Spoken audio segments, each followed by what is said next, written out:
They spat on the homeless man, laughing and insulting him, until the prized bull chose him over its millionaire owner. What happens next will leave you speechless. The metallic clang of the iron gates rang out like a warning bell, echoing through the narrow streets of San Ruego as they locked the bull inside the arena.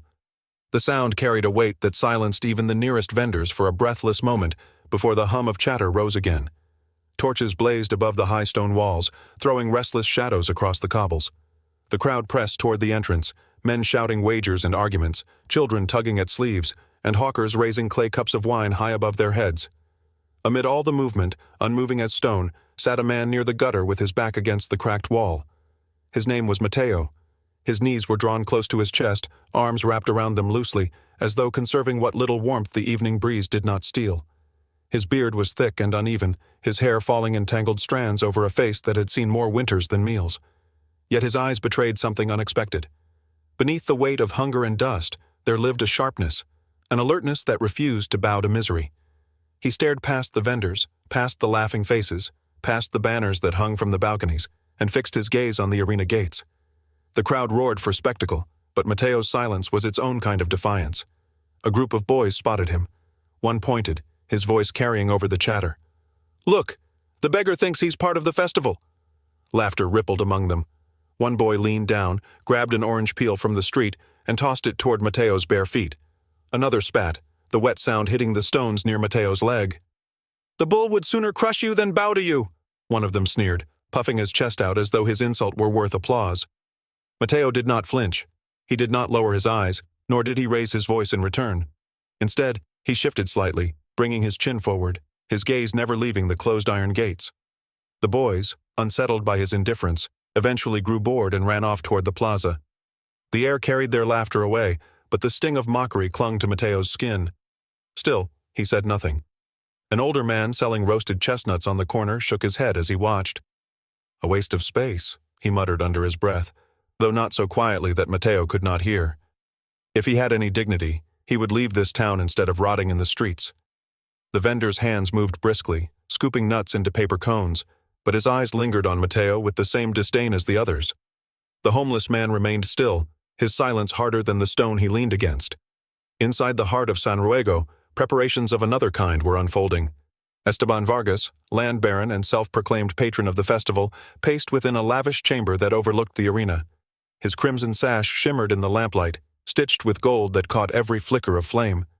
Servants fussed over him, polishing the boots he would wear into the ring, arranging the heavy chain around his neck, and setting the silver clasp on his cloak. Vargas admired himself in the mirror, running a hand through his neatly combed hair. Tonight was not about courage, not truly. Vargas was no matador, no fighter who risked his skin for glory. He had bought his place in the ring, purchased with coin rather than sweat. What he desired was not battle, but recognition. To stand before the crowd, to raise his hand against the torchlight, and to let them see how wealth could bend even the fiercest creature to his will. "Sir," murmured his assistant, a thin man named Raul, bowing low. "The bull has arrived at the pen. The handlers say he is restless. It is said he killed 2 men in the training fields." Vargas smiled, though it did not reach his eyes. "Good. The more ferocious he is, the more the people will remember when he bows to me." He adjusted his sash and looked at his reflection once more. "Tonight, San Ruego will see that there is no beast a man of means cannot command." Sombra was his name, the bull of midnight, black as coal, with horns that curved like twin scythes, and eyes dark with something nearly human in their depth. He was famed in nearby villages for both his fury and his strange intelligence. To Vargas, he was not a creature but a stage prop, a symbol to magnify his pride.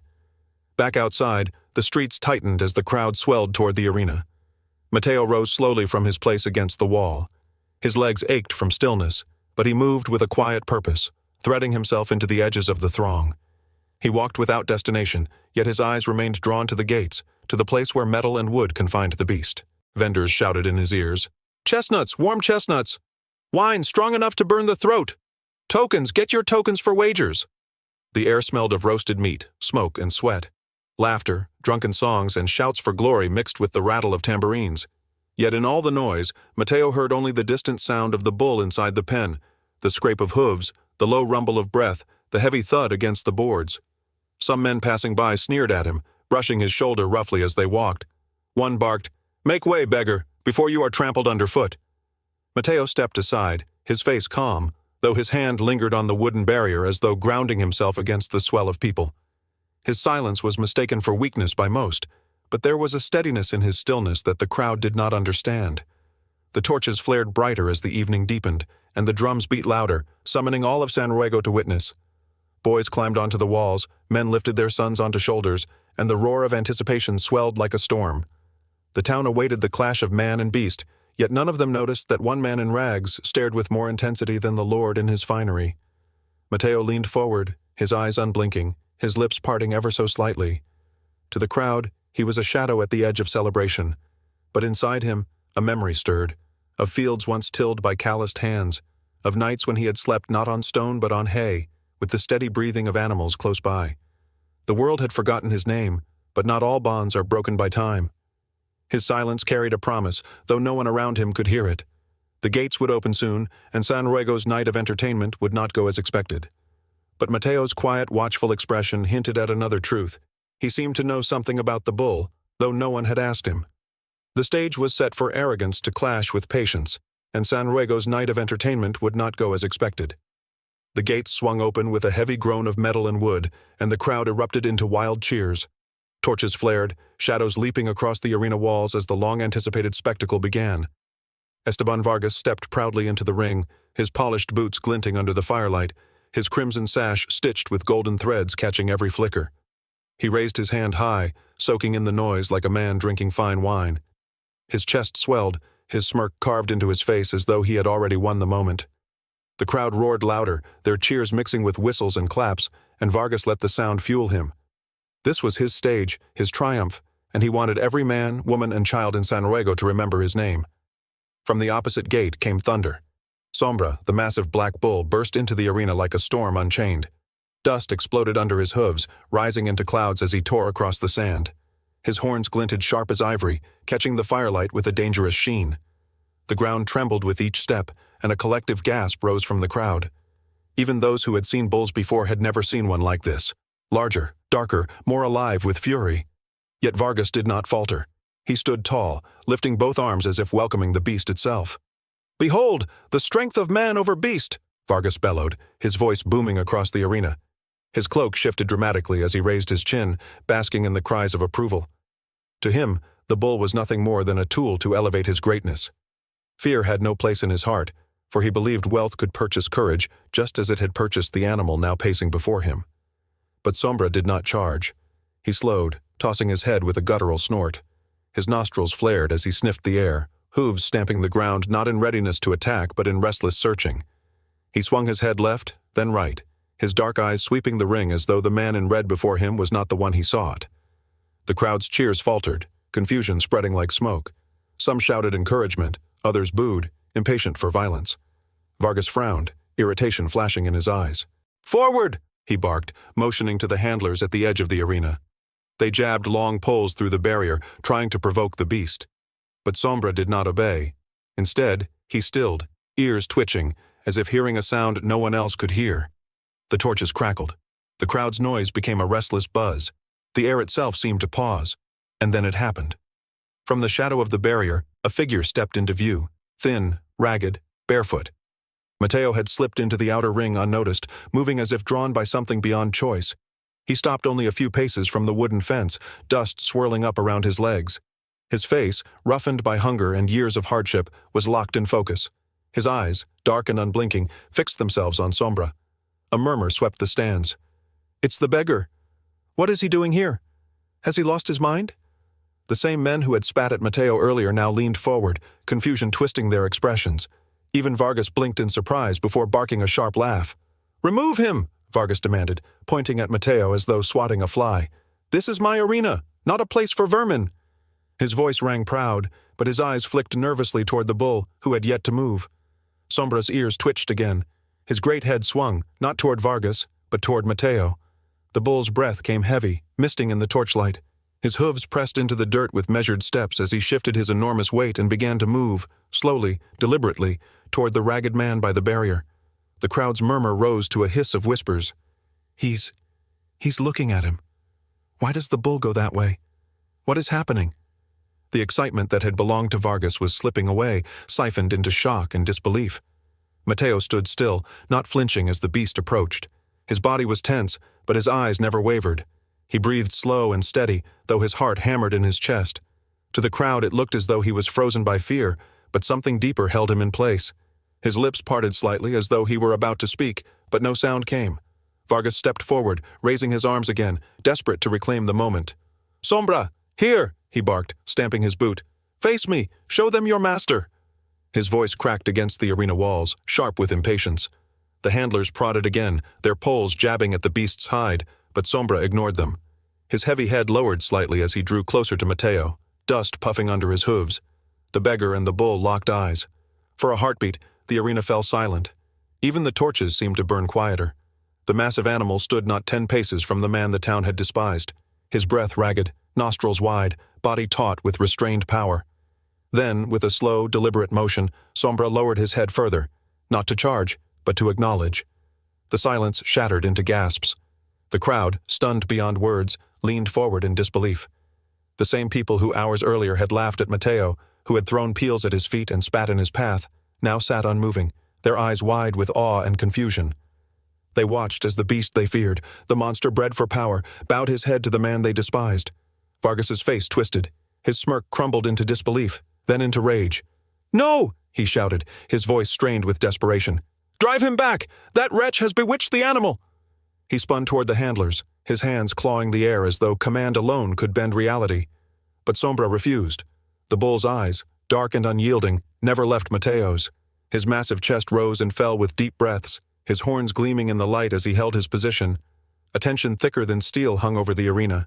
Whispers turned into heated murmurs, murmurs into arguments. Some pointed at Mateo, their voices filled with awe. Others stared at Vargas, their faith in him cracking. The spectacle was no longer Vargas's. It had shifted, violently, to the ragged figure no one had expected. Mateo finally drew in a breath, his chest rising slowly. He said nothing, but his gaze held the weight of a man who had been waiting for this moment his entire life. The torches flickered higher, the dust swirled between man and beast, and the crowd leaned in, unable to tear their eyes away. The air seemed to whisper of truths yet to come. What bond existed between the beast and the beggar? And why did Vargas suddenly look less like a master of power and more like a fool on display? The silence broke when Vargas, humiliated, snapped at the guards. His voice cracked with rage, cutting through the charged air of the arena. "Drive that man out of here!" he shouted, his finger stabbing the air toward Mateo like a weapon. The words rolled across the stands, igniting a ripple of unease. 2 guards hesitated, then rushed forward, their boots thudding against the packed dirt floor as they closed in on the beggar. Their hands were outstretched, eager to seize the man who had dared to stand against their master. But before they could lay a hand on him, the ground trembled. Sombra's hooves struck with the force of thunder. The bull's massive frame launched forward, a blur of muscle and fury, charging, not at Mateo, but at the guards. The men froze in terror, then scrambled back just in time as Sombra's horns drove straight into the wooden barrier behind them. The crack of splintering timber echoed like a gunshot, jagged shards flying into the air. The structure split apart, collapsing under the beast's raw power. Screams erupted from the crowd. Men leapt to their feet, some rushing for the exits, while others stood frozen in awe, their eyes wide at the sight. Mothers clutched their sons, and old men gripped the railings with trembling hands. The spectacle had turned from entertainment into danger, and no one could look away. Vargas stumbled backward, his face draining of color. His confident smirk was gone, replaced with something rawer, fear. He lifted his hands as though to steady himself, his gold rings glinting in the sunlight, but his authority was slipping away as fast as the splinters from the shattered barrier. "Handlers!" he barked, his voice breaking. "Forward now!" But no one moved. The men he paid to control the bull stood at the edges of the ring, their whips and poles hanging uselessly at their sides. Their eyes darted between Vargas and Sombra, but their feet refused to cross into danger. The beast stood firmly between Mateo and Vargas, snorting, steam curling from its nostrils, its muscles rippling with every breath. Sombra's eyes were locked on the millionaire. They glowed with something deeper than animal instinct, something ancient and personal, as though the bull understood perfectly who deserved his wrath. Mateo did not move. He stood in the bull's shadow, his ragged clothes fluttering from the gusts of Sombra's heavy breaths. His heart pounded in his chest, but he felt no fear, only the strange certainty that he was safe. From the stands, an old farmer's voice cut through the murmurs. That bull, he was raised on the outskirts, by a stable boy, a humble one who cared for him before he was sold. The words spread like fire. Faces turned toward Matteo, eyes narrowing, searching his worn features for truth. Whispers rose, piecing together fragments of memory, half-forgotten stories, and the sudden clarity of recognition. That boy vanished years ago. Matteo lifted his head slowly. The light revealed his face, lined with hardship, his beard unkempt, his eyes shadowed with exhaustion. He looked older than his years, worn down by the weight of life. But beneath it all, there was something unbroken, the same presence, the same soul, that once stood in a stable beside a young bull. Recognition rippled through the crowd. The beggar they had mocked, the man they had dismissed as worthless, was no stranger. He was that boy, grown, scarred, but carrying the bond that no wealth or arrogance could erase. Gasps turned into silence. Vargas paled, his lips trembling. He shook his head, as though denying the truth might undo it. His arrogance, his pride, the empire he had built upon the spectacle of controlling beasts, all of it crumbled beneath the realization that this moment was slipping beyond his grasp. The bull lowered his horns, pawing the earth with slow, deliberate strokes. Each movement sent dust rising, a silent dare, a promise of what would come if Vargas chose to remain standing. Vargas stepped back again, his polished boots sinking into the dirt. His chest rose and fell with sharp, shallow breaths. For the first time in his life, the applause and admiration of the crowd were gone. In their place was judgment, unforgiving and absolute. Matteo's throat tightened. He had not spoken for so long, living in silence, carrying his shame like a cloak. But now, the words came with steady weight.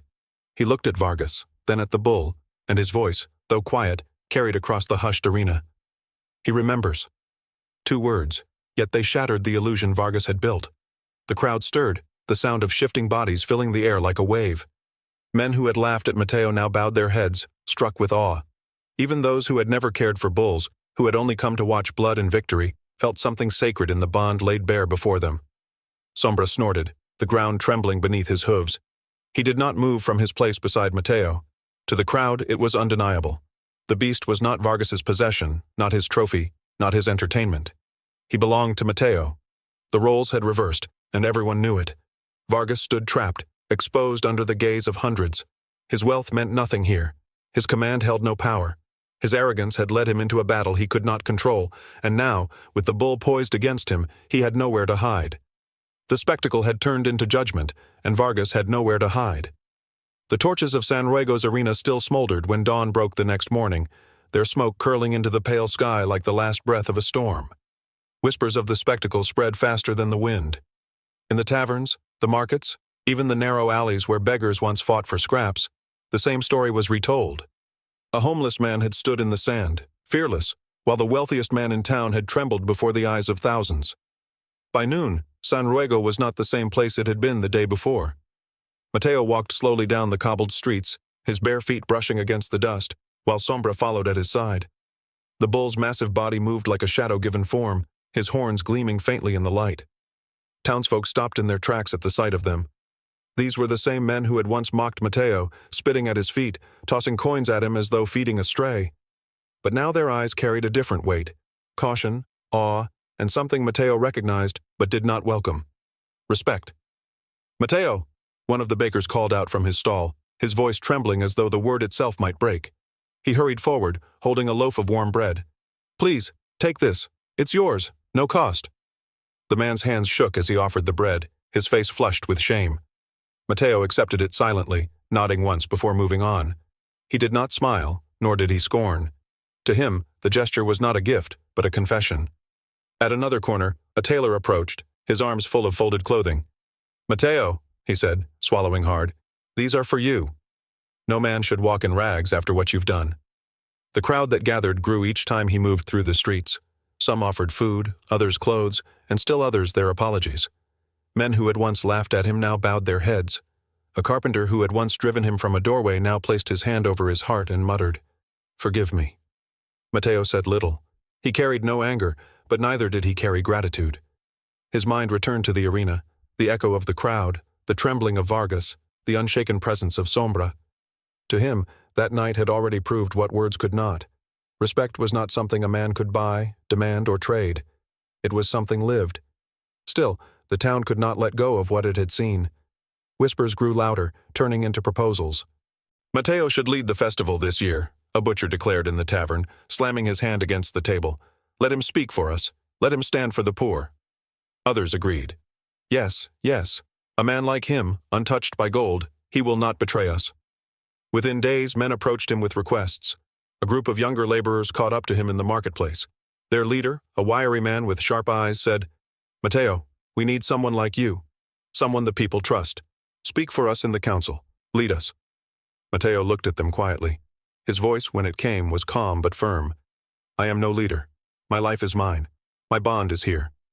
He placed his hand gently on Sombra's neck, the bull snorting in quiet agreement. "Freedom is worth more than any title." The men pressed further, but Matteo walked away, his shadow long under the sun. He had no hunger for power, no desire for fame. His strength lay in his refusal to be bound again, not by chains, not by wealth, not even by admiration. While the town praised Matteo, Vargas locked himself away in his mansion at the edge of San Ruego. The golden sash he had once worn so proudly now lay crumpled in the corner of his chamber. Servants whispered of his outbursts, his shouts echoing against marble walls, his wine spilling as he hurled cups in rage. But when he stepped outside, when he dared to walk among the people, he was met with laughter. "There goes the great Vargas," a farmer sneered, loud enough for others to hear, "shaking in the sand while a beggar stood tall." The ridicule spread. Boys mocked his trembling stance in the alleys, copying the way his knees had bent as Sombra lowered his horns. The sight of it made grown men laugh until their sides ached. Vargas's pride could not endure. One night, red-eyed from wine and humiliation, he stormed into the council hall, his voice shaking with fury. "I demand another match," he cried, slamming his hand against the oak table. "The crowd will see the truth. I will face him again, and this time he will not be so lucky." But no one answered him. The councillors exchanged glances, some smirking, others simply shaking their heads. "The people will not watch, Vargas," one of them said coldly. "You are finished." The words struck him harder than any blow. Finished. His wealth remained, his mansion still stood, but the power he once commanded had vanished like smoke in the wind. Matteo, meanwhile, found peace in simplicity. At night he returned to the abandoned stable where he and Sombra rested. The bull lay close, his heavy breaths steady, his eyes calm. Matteo would sit beside him, the stars glowing faintly above through broken rafters. He thought of the offers, the apologies, the sudden kindness. Yet in his heart, he knew none of it mattered. Respect had come not because the people had changed, but because truth had revealed itself in the sand of the arena. That truth was enough. Still, the town itself was changed. Each evening, when torches lit the arena, men spoke of that night in reverent tones. They told their sons and grandsons how arrogance had been broken, how humility had risen. And so it became legend. The night when a homeless man walked unafraid, guarded by the might of a beast, while a millionaire trembled before him. The people remembered, and they always would. For every time the torches lit the arena, they remembered the night the bull chose Matteo over a millionaire. Disclaimer: the story you just watched is fictional. It explores themes of empathy, social class, and the profound unspoken connections between a human and an animal. This narrative aims to highlight that true understanding transcends wealth, and that compassion can be found in the most unlikely of places.